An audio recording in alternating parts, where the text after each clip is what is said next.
Finally ఇంకొన్ని క్షణాల్లో మనం న్యూ ఇయర్లోకి అడుగుపెట్టబోతున్నాం కదండి.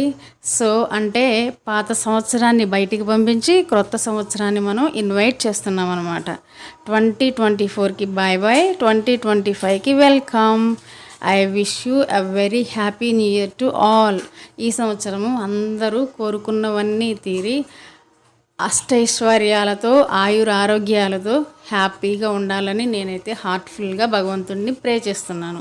మీరు బాగున్నారంటే మేము కూడా మీలో ఒక పార్టీ కాబట్టి అఫ్కోర్స్ మేము కూడా బాగుండాలి. సో అదిగోండి మా ముగ్గు చూస్తున్నారా? ఈ సంవత్సరం మేము వేసిన ముగ్గు అదేనండి. సంవత్సరానికంటే సంవత్సరం పెరుగుతుంటే మనం ఏంటో హ్యాపీగా ఫీల్ అవుతాం, కానీ మనం పెద్దవారం అవుతున్నాం అనే విషయం మర్చిపోతున్నాం. అంటే ఓపిక కూడా తగ్గిపోతుంది అనమాట. సో పెద్ద ముగ్గు అయితే వేయలేకపోయాను, చాలా చిన్నగా సింపుల్గా వేసాను. ముగ్గు ఎలా ఉందో కామెంట్ చేయండి. ఇంతకీ